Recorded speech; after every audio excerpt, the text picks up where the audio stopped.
Your Steve Jones Show podcast is loading now. The Steve Jones Show podcast is sponsored by Purdy Insurance. Visit Purdy Insurance on Market Street in Sunbury or visit online at purdyinsurance.com.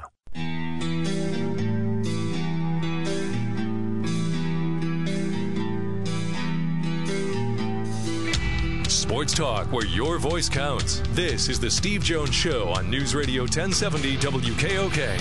Now, from the Sunbury Motors Studio, here's Steve Jones. Today's show brought to you by Purdy Insurance. Market Street in Sunbury. Go to purdyinsurance.com. Purdy serving this valley for decades.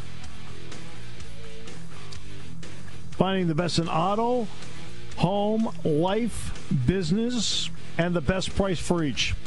And updating always. Go to the best. Purdy Insurance, Market Street in Sunbury. Go to purdyinsurance.com. And we're in the Sunbury Motors Studio. Sunbury Motors, 4th Street in Sunbury. Sunbury Motors, Kia routes 11 and 15 in Hummel's Wharf. All right. Great to have you with us on the show today. Sean, welcome. Hello, friend. Hope you had a great Father's Day. Oh, yeah. I sat here and watched it rain. It was great. I know, that was challenging. Challenging? Yes. Oh, my goodness. No offense, but we're going to go 5 days without rain. You're going to have some meteorologist say, or we're headed toward drought. Excuse me with your cry for help, okay? Not going to happen.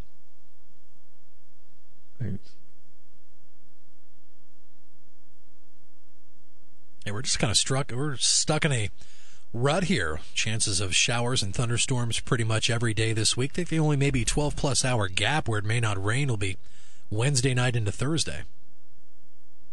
It looks like Saturday's nice, though. We'll take that. I know you will, too. Yeah, absolutely. Absolutely. It's the big one. As Jack Ham said, he says, this is the last one, right? And I said, yeah. He says, oh, good. He said, we're down to our last toaster. All right, so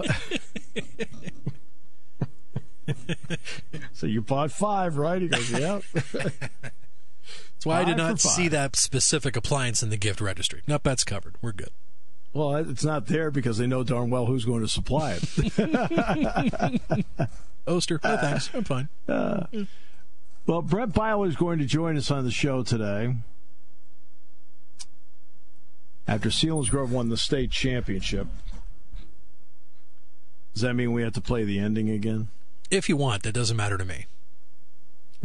Because I thought Ray was brilliant. Yes, fact, I do too. There are many times where the color analyst has to say they're state champions. I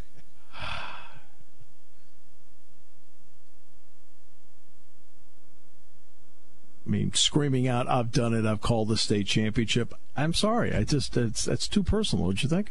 Yeah. Yeah. And not I could have sworn that, it's what's going on the field, not there in the booth. Not only that, but the incredible news that we're still in a state of shock over. How about it? Suit Light is engaged. Put a ring on it. How about them apples? I'm already getting texts as to how much is the rehearsal dinner. I said, aren't you going to pay for your guests? Well, the reply I got back from you after I shared the news with you yesterday, I about fell off my chair in the living room while watching the Phillies game.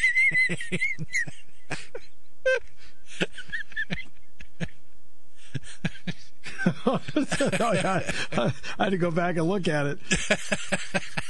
He gets breaking news. Suit Light is engaged. I texted him back, thanks. Does that mean we have to go?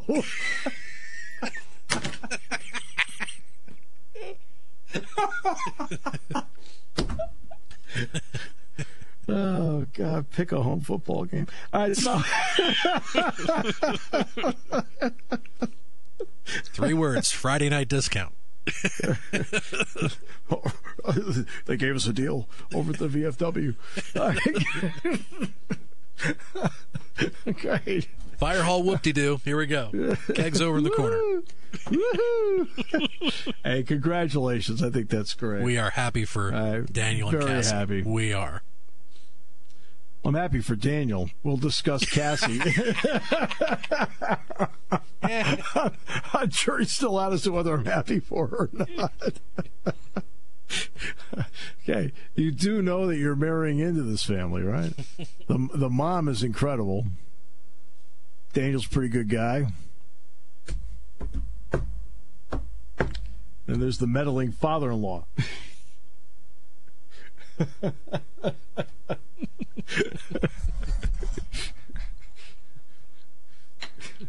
Sorry, we don't make our banana bread that way. You just see it now. So, do they have a date? I have not heard about a date at this point. Because I know Roger found out from the billboard on Route 15. There's already joking down the hall that Wendy's was going to be served for the rehearsal dinner. Well, let's be honest about it. All right. Considering on who has to pay for it, yeah, it's a possibility.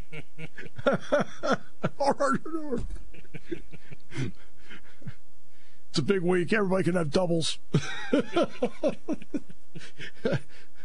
But small Frosties. That time of year, 50 cents a pop. You and I will walk in there and go, I'd like a medium Frosty, please.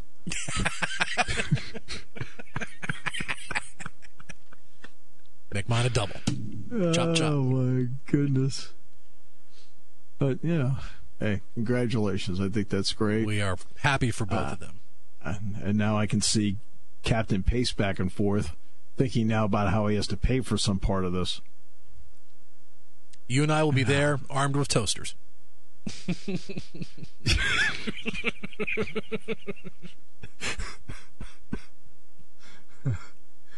Oh, my God. Can you imagine that? Yeah. I can't believe you got 2 toasters. Where'd they come from? Well, he called the state championship game on Friday. He did a heck of a job. He did. I was talking to my good friend Gary Goloszewski on Saturday night, and Gary was listening to it because Gary recommended the John Urschel interview to a lot of people on the podcast. And John was awesome, of course. Which is what you expect John to be. I feel so fortunate the people I get to meet and know in the course of my life and in my job. And John absolutely is one of them. And John was incredible. And Gary said he was listening to the Selinsgrove broadcast at the end of the game. And he said, and he had complete detail. I mean, you've met Gary, right? You've met Gary, haven't you? I believe once, yes. Gary is brilliant. He's one of the smartest people I've ever met in my life. King of the Goloszewski tailgate. While he would like you to bill it that way, it's actually the Tom McGrath tailgate. Oh, okay. Managed by Gary Goloszewski. Gotcha. Okay. Have to look at the legal print next time. Well, but here's the issue. His children are not enamored with the name of the tailgate. But that's a different issue. That's a different issue for a different time. Right. Gary is reciting to everybody at Tom and Julie's party on Saturday night, literally chapter and verse as to how the 7th inning played out. Wow. I mean, I'm talking like in great detail. He was listening. He was driving back from Philadelphia. And he's talking about it's 7-1. They give 3 runs. The bases are loaded. Then finally they get the ground out to win it, the whole thing. And he says, I'm looking at the clock thinking, he said John Urschel's out at 3:35, and it's 3:31. I said, yeah. I said, I was thinking the same thing. Like, let's go here. We've got a guest at 3:35. I'm glad I wasn't the only one concerned about that. So I made at least 2 more. So. Well, and John as well. So maybe 4. So. But the game was airing on Eagle 107. Correct. So we would have directed everybody there, but there was no need to. In the end, we got the call at the end of the game with Ray yelling out that Selinsgrove happened to be state baseball champs. Ray is the color analyst, but that's okay. Yeah. Didn't know that was his job. I thought it was the job of the other guy. But maybe because of the news of Sue Light, he was a little too overcome. Oh, jeez. Let's see. Let's think. Who's going to be invited to this wedding? What we need to do is you and I need to formulate a guest list. Okay. That if we're going to go, they have to be there. No ifs, ands, or buts. Right. I mean, I would assume Jerome Bettis is getting an invitation. All right, we'll come back. Rod Woodson, sure. Rod Woodson, Jerome Bettis, Troy Polamalu. Mm-hmm. Right? How do you spell Polamalu? Sending the invitations out now. Jerome Bettis. Who?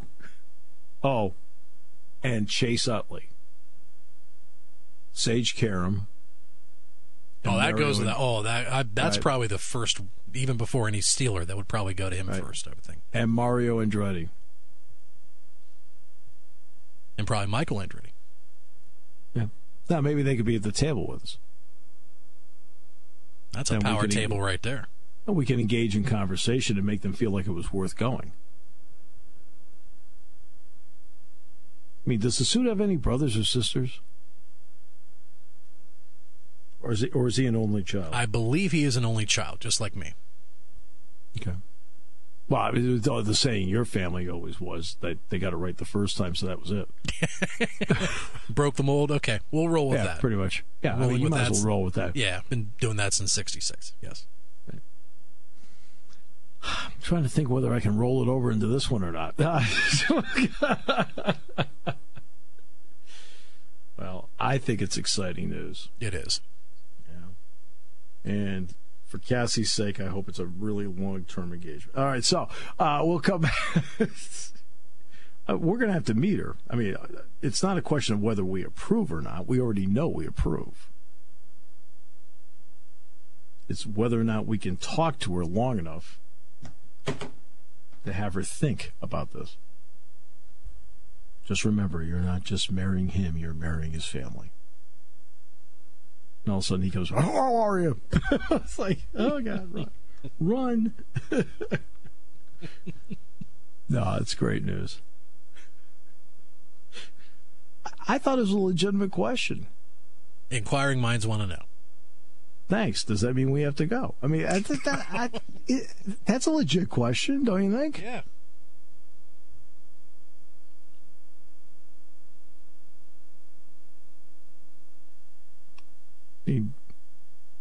I already talked to James Franklin this morning, and I already told him to cancel the 2 bye weeks. So we'll come back with more in a moment here on News Radio 1070 WKOK. For nearly 100 years, Purdy Insurance has been your locally owned, family-operated source for insurance products. With a staff of over 20 and partnerships with some of the industry's most trusted companies, Purdy has the experience and resources to get the job done. Whether you need personal, home, and auto, or complex business insurance solutions, Purdy will help you navigate through the process. Call today at 570-286-5855. Or better yet, stop in their Sunbury office to see what Purdy Insurance can do for you.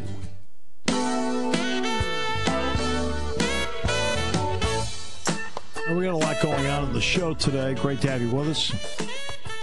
Selinsgrove coach Brent Beiler, who joined us before the game, said, I will be back next week because he was confident they're going to win. He will be back. He's back today. Then 406 Keith Smith, RealGM.com. On the Raptors winning the title, Kawhi Leonard, and the big trade that sent Anthony Davis to the Lakers. LeVar Ball says they'll never win another championship. Okay. And Phil Steele on college football at 4:35. Tony Knopp is on the show tomorrow. Bob Buhner and the King will join us on Thursday. So that's what we have. The Gary Woodland's U.S. Open Championship yesterday was outstanding. What a finish by him. He never came remotely close to cracking. Right? Never. And I'm talking about, not even close. That shot he made on 17 where he's on the green, but the green is an hourglass green. So you really can't putt to get the ball there. You've got to chip it. And he chipped it in such a way where he barely moved the grass. How good are you when you do that? Brooks Koepka played really, really well. And you got to catch a break every once in a while. Right? So now you get a little bit of tension. Koepka hits a fabulous shot into 18. Now, I'm trying to think how long this shot was. I want to say it was 220 yards. And he said, I probably used one club too many. 220, I'm hitting it. I'm hoping it rolls near the green. His hits the green and rolls to the back. It's into the turf. Then he missed a 5.5-foot putt for birdie, which would have made it a one-shot lead. Well, with two shots, Woodland was able to play 3 irons into the green. And then he sunk the putt at the end. And, look, people are happy for him. Everybody will tell you that's around him. I've only been around him, I think, once ever. But people will tell you he's one of the good guys out there. His wife had a miscarriage. She is now pregnant with twins. And you could just tell it's a very popular win by a guy that's always been a heck of a player. He's always been a guy I've always had on my list as somebody I thought, one day that guy could win a major because of his length. He's got really good touch for a guy that can hit the ball a mile. And he won. Now the only major left is the British Open. And that is going to be next month in Northern Ireland, Royal Portrush. Okay. Todd Gurley has arthritic component to his knee. Problem. Also, let's see. They're talking about who can now fit with the Lakers, Anthony Davis and LeBron James. So they're talking about who would fit. Like Terrence Ross, Marcus Morris, Darren Collison, Patrick Beverly, Danny Green, Rodney Hood, Seth Curry, not Steph, Seth, Reggie Bullock, DeMarcus Cousins, Trevor Ariza, Jeremy Lamb, Avery Bradley. Yeah. Lakers are now the 3-1 favorite to win the title, according to these sports books in Las Vegas. I heard J.J. Redick, his name was kicked around too. Yeah, Redick, yep. And Redick would fit, by the way. Redick would fit. And the reason I think Redick would fit is that you need to bring in components that are parts. You already have the stars that can carry it. And what's really important is that Anthony Davis is not a guy that requires having the ball until it's time to finish. Right? For example, when LeBron James and Kyrie Irving were together in Cleveland, there were two guys that really played better when they had the ball in their hands. All right? Neither one of them is really great off the ball offensively because they're always wanting the ball. Anthony Davis isn't like that. That's why he and LeBron, I think, are going to work pretty well together. He said he would be back on the show. And Brent Beiler is absolutely back on the show. Why? Selinsgrove won the state championship on Friday at Medler Field, Lebrano Park. They made it interesting. Just remember, Brent, you volunteered to coach 15 to 18-year-olds. So if you're going to do that, it's going to end up being interesting. Today's show brought to you by Purdy Insurance, Market Street in Sunbury, here on News Radio 1070 WKOK. taking your calls at 800-795-9565. This is The Steve Jones Show on News Radio 1070 WKOK. Now, from the Sunbury Motors Studio, here's Steve Jones. Today's show is brought to you by Sunbury Motors, 4th Street in Sunbury. Sunbury Motors, Kia routes 11 and 15 in Hummel's Wharf. And the Monday show, as always, brought to you by our great friends, the Real Pros at Purdy Insurance, Market Street in Sunbury. Whether it's auto, home, life, business, whatever the insurance need may be, they'll find you exactly the right insurance so you're covered. They'll also find you the best price. They'll update policies, and if there's ever a claim, they go to work as if it happened to them. They're your partner. Purdy Insurance, Market Street in Sunbury. Go to purdyinsurance.com. With that, we welcome in the head baseball coach of the state baseball champions, the Selinsgrove Seals, Brent Beiler. Brent, welcome back to the show. Congratulations. Oh, thank you so much, Steve. It's a pleasure to be here. I'm so glad we could bring a championship home here to Selinsgrove and get back on here to radio and talk to all the listeners here. Let's talk about the listeners that came out, especially to be there when you arrived back home. What was that experience like on Friday night? Oh, that was fantastic. I just throughout the entire game, looking at all the fans in the crowd, and I feel pretty sure and pretty confident that we had the most fans there of any classification of any team that was there that day.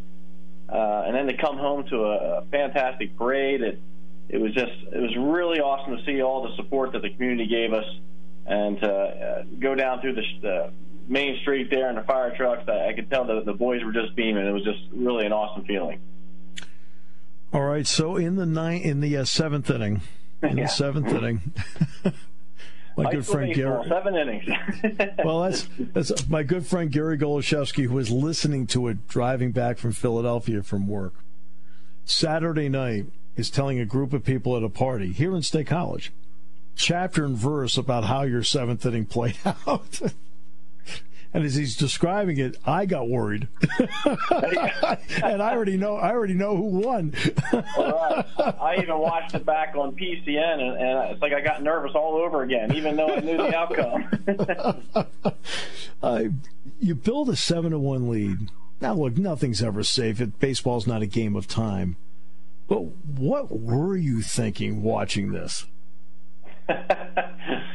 Well, yeah, I mean, we're up 7-1. I got Blaze Eiders on the mound. I got a who was terrific. Ryan Reich who was terrific all day, by the way. I'm sorry? Who was terrific all day, by the way, for you. Oh, yes, he was. And he was. And just going into that last inning, even the inning before, in the 6th inning, I'm thinking, we just need 6 more outs. Just 6 more outs. And our pitching staff is certainly notorious for holding the batters at bay there, and with 6 runs to spare, I was feeling pretty good. But of course, as everyone knows, that 7th inning didn't work out exactly the way we had hoped it did, but the result, of course, did. And then go ahead.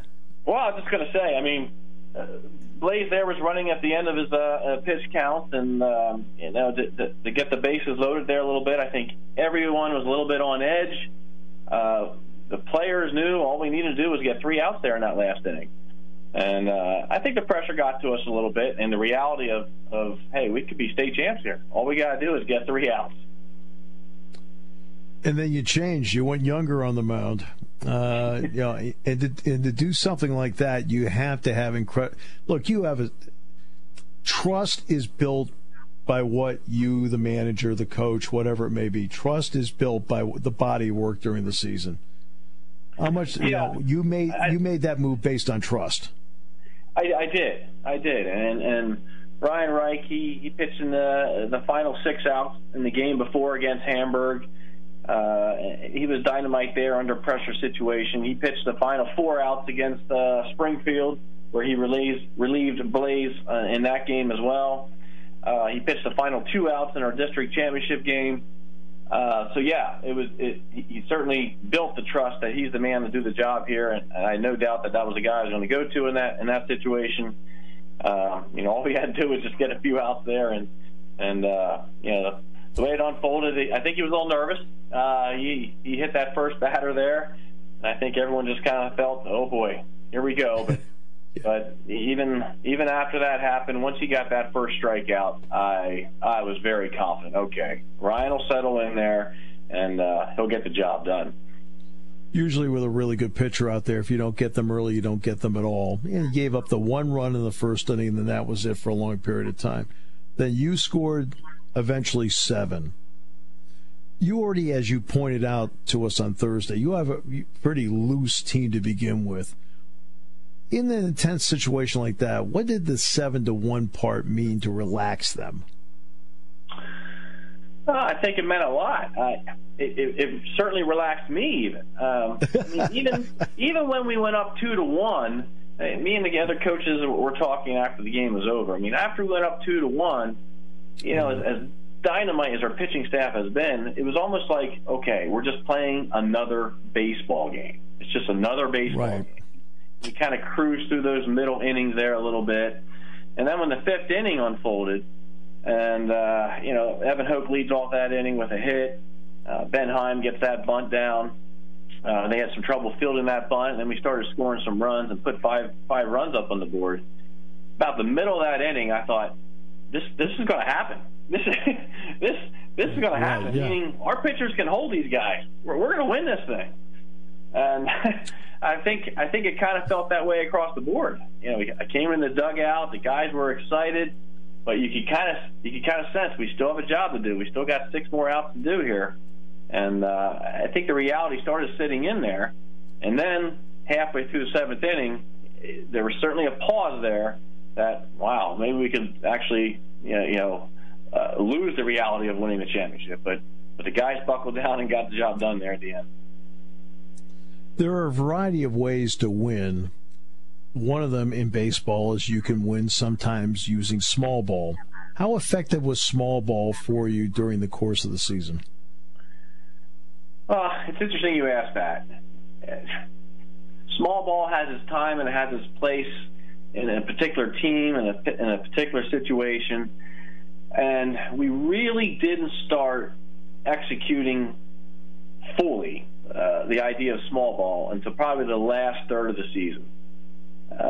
We were not a potent offense. We didn't have the numbers. I mean, every team we faced had better offensive numbers than what we had. And I think it just started when we started beating some of these big-name teams with the small ball. It started trickling down to everyone in that lineup. Like, if a coach calls upon me to bunt, I'm going to get the bunt down. And I know sometimes it's hard to sell that idea to a high school player, where sometimes I know in the past other teams maybe have a dynamite hitter and it's like, Coach, you going to bunt me? I'm hitting 410 or something, but this team I think really embraced that. In fact, it was almost to the point where when they got the bunt, it was almost like a signal of pride, like when they got the bunt signed. Almost like a signal of pride, like, you know what? I'm going to sack this bunt down. The next guy behind me is going to hit him around. And the players really started embracing that last fourth or last third of the season. We bunted 2 or 3 times in every single game those last 6 games. And it just goes to show you that if you have a team that believes in that and believes in execution, a lot of good things have happened. We just had to make sure we put the ball in play, and that's exactly what these boys did.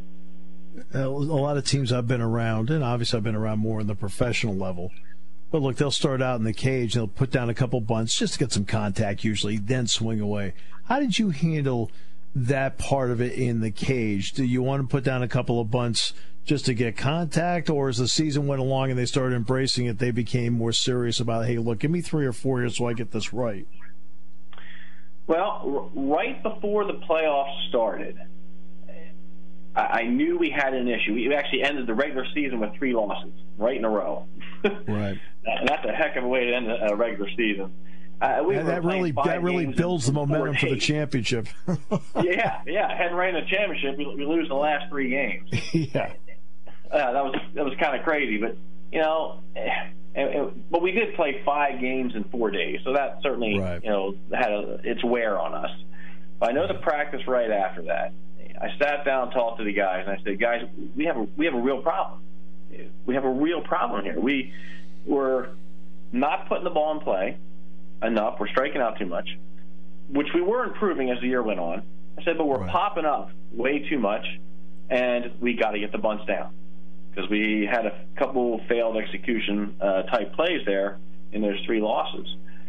And so our practice actually went to the cages. I decided at that point we're not going to hit in the field anymore. You know, when guys were hitting on the field, they were trying to jack it out of our small park. We kind of have a small park there. And so we went to the cages. We went off the tee, and we just tried to hit the back of the cage right off the tee and make sure they're not lifting it. So we were focusing on not popping up. The next part was we pulled out the machine, and we had each guy bunt 10 times, and they had to get the bunts down. And we were documenting everything on how successful they were, kind of making it like a little competition. And we did that for 2-3 days in a row. And then there was a point where we're out in the field, and we were counting. We did hit in the field then, I guess. We did one time. And then we were counting, if they had pop-ups, they actually had to give us some laps. Well, they didn't like that so much. but we didn't do it again. We only did that one practice. But I think they understood the idea behind it, where you got to put the ball on the ground. You got to get the bunts down. And we had 3 very meaningful practices there after those 3 losses. And it went to a 6-0 way to end the season there. And I think that really helped us, and the boys really bought into it. Yeah, look, I always laugh when I hear somebody say, "Oh, it's good they lost that game." They'll lock in like, no losses are good. Okay, I don't care what anybody says. Okay, if you're going to show up the objects to win, I'd rather be 24-0 with a feeling of invincibility. Okay. But in reality, did you see a different concentration level because they weren't having success? Thus, your message of concentration may have had more open ears. I think so. I do. I think they understood we were popping up too much. We go back and look at the stats and just really focus on, instead of trying to mash out of the park all the time, just make good solid contact, hit the ball on the ground. Our leadoff hitter Josh Nyland did a real nice job making that transition because he was popping up quite a bit towards the end of the season. Man, he had a dynamite postseason. Just punching the ball through short and third base, and I know you said no loss is good, but it'd be certainly tragic if you don't learn from a loss. And I think our boys did that. They really responded well and learned from their mistakes, and put together one heck of a run. Yeah, that's what I always say about a series, for example. Like, I don't care if it's the NBA, NHL, baseball. Even the winning team is trying to convey adjustments. Yeah, we got it. Yeah, we're good. It's like, it's the team that loses. Okay, what adjustments do we have to make? Yeah. Right. I want to ask you about player. Send the message a little more potently if you coming off a loss, no doubt. Because if you win, like you said, well, what's the problem? We won. Yeah, there's no issue here. It's all good. We'll adjust. I got you covered. So maybe that was when it comes to leader. Yeah, it could be. Well, all I know is I'm talking to the state championship coach right now, so something good happened. Right. I wouldn't change a thing, Steve. Nothing. I wouldn't change anything. Exactly, Brian. Brett, you're exactly right, because it fell into place the way you needed to in the end. What kind of leadership did you get? Give me a couple guys that you knew you could deliver a message to that then would deliver the message when you weren't around.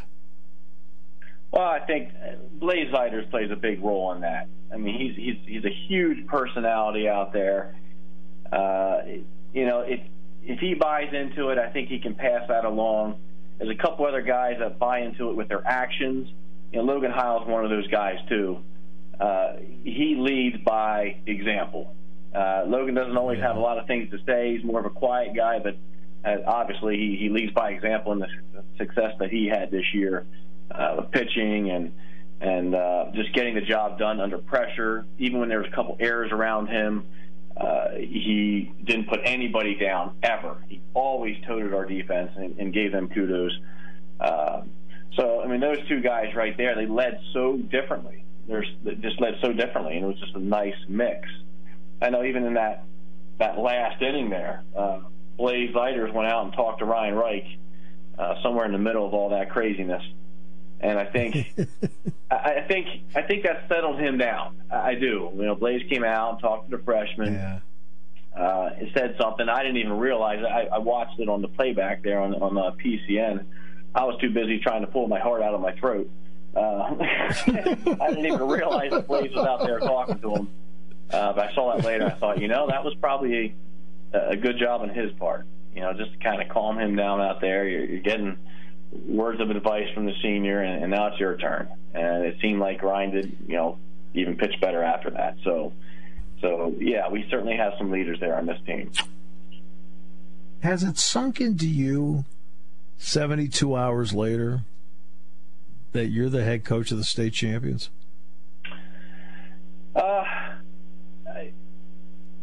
I don't know.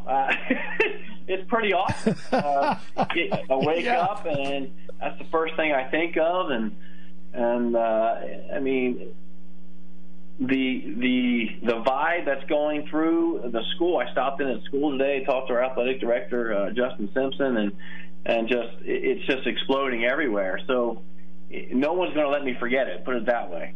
And the reality of being a state champion here and being the head coach of such quality boys on this team, yeah, it's a real honor. It really is. And I just can't thank the guys enough for accomplishing everything that they've done. I think it has sunk in, and it's just a wonderful feeling. And the community has just done an outstanding job of not letting anybody forget it. Well, Sean, go ahead. Play the end for him. I don't know if he's heard the radio call yet, but play the end for him here. Okay. Wind up, and the pitch. Swung on. Ground ball. Schoen's got it. Schoen fires it to first. It's over! State champion Selinsgrove Seals. The Seals hang on and win it 7-4 in the state championship. Time to line up the parade and get ready to hang another championship banner in the gym. Oh, wow. They could not have. Isn't that awesome? Yeah. That was incredible.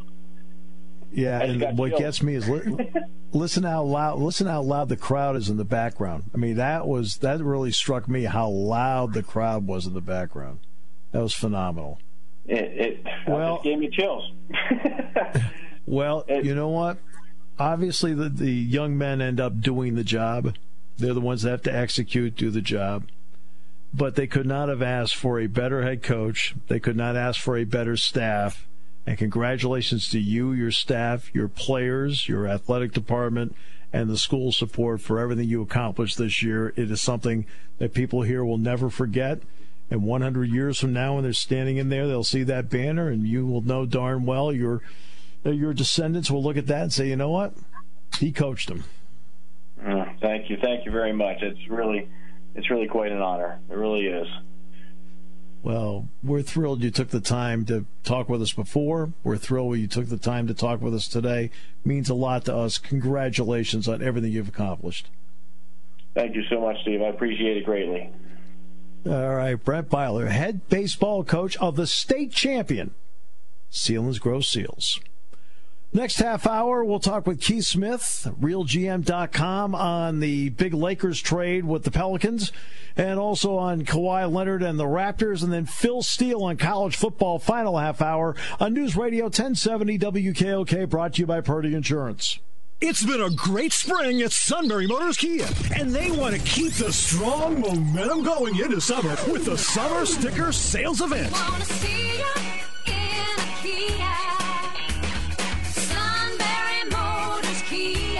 Summer Summer is our favorite season, and you'll agree with these great deals. Lease a 2019 Kia Forte LXS for just $199 a month for only 36 months with $1,600 total due at signing. Save over $6,000 on a 2019 Sorento LX, now just $27,301. There's $5,000 in savings on a 2019 Kia Sportage, now only $21,901. Plus, get 0% APR financing for 66 months on select 2019 models. And all Kias come with a 10-year, 100,000-mile powertrain warranty, making it the best summer ever at Sunbury Motors Kia, routes 11 and 15 in Hummel's Wharf. Financing through KMF. Lease term is 30 months, 10,000 miles per year. $1,600 total due at signing or equivalent trade. No security deposit required. Tax and tax extra. Offer expires 6/30/19. Warranty is a limited powertrain warranty. For details, see retailer or go to kia.com. You're listening to News Radio 1070 WKOK Sunbury. You can hear us anywhere in the world with the Sunbury Broadcasting Corporation app.